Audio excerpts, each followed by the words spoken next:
बहुत पुराने अरब के दक्षिणी इलाके में एक शहर था, नजवा। यह शहर अपने नीले आसमान, छोटे छोटे मिट्टी के घरों और खजूर के ऊंचे पेड़ों के लिए मशहूर था। इसी शहर में एक अमीर लेकिन अकेली औरत रहती थी, सैयदा मरियम। मरियम के पति का इंतकाल सालों पहले हो गया था। घर बड़ा था, दुकानें थीं, ऊंटों के काफिले भी उसके नाम पर चलाए जाते थे, मगर घर की देखभाल के लिए उसके पास कोई भरोसे का आदमी नहीं था। उसे किसी ऐसे इंसान की तलाश थी जिसकी नीयत साफ हो, जो घर की अमानत को अपनी समझ कर रखे। उसी शहर में एक गरीब लेकिन नेक दिल नौजवान था। यूसुफ मां बाप का साया बचपन में ही उठ गया, लेकिन उसकी परवरिश एक पुराने इमाम ने की थी। यूसुफ मेहनती, सीधा सादा और सच बोलने वाला था। लोग उसे दुआ देकर कहते थे, इस लड़के की आंखों में खालिस सफाई है। एक सुबह जब वह काम की तलाश में था तो उसकी मुलाकात मरियम के बूढ़े चौकीदार से हुई। चौकीदार ने उसे घर के अंदर ले जाकर मरियम के सामने खड़ा कर दिया। मरियम ने कहा, मुझे नौकर नहीं, एक भरोसे का इंसान चाहिए। यहां की हर चीज अमानत है। अगर तुम्हें लगता है कि तुम निभा सकते हो तो घर का दरवाजा तुम्हारे लिए खुला है। यूसुफ ने सिर झुकाकर जवाब दिया, सैयदा, मैंने आज तक किसी का हक नहीं खाया। अमानत मेरे लिए इबादत है। मरियम ने हल्की मुस्कान के साथ कहा, तो आज से तुम मेरे घर का हिस्सा हो।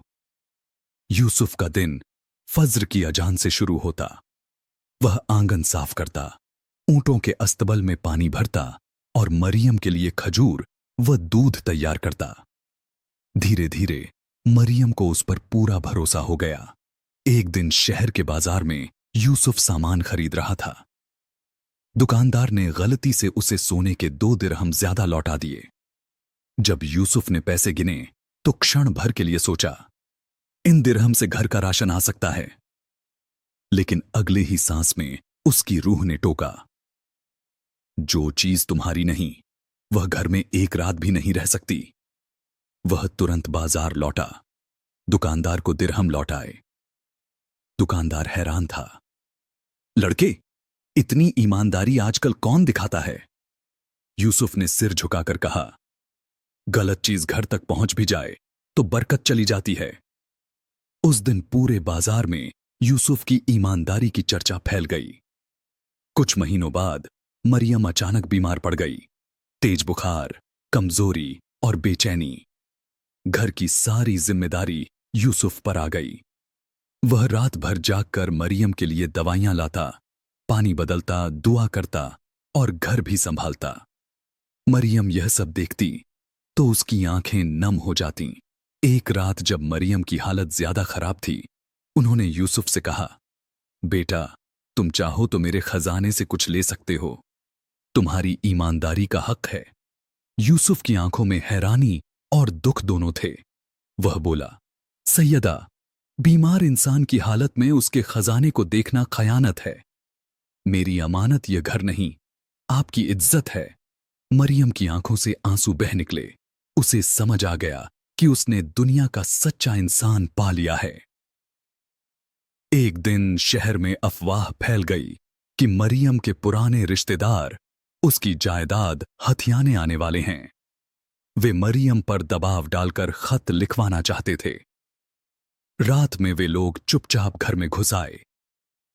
उन्होंने यूसुफ को धमकाया और कहा, दूर हट जाओ, यह हमारे खानदान की मालकिन है।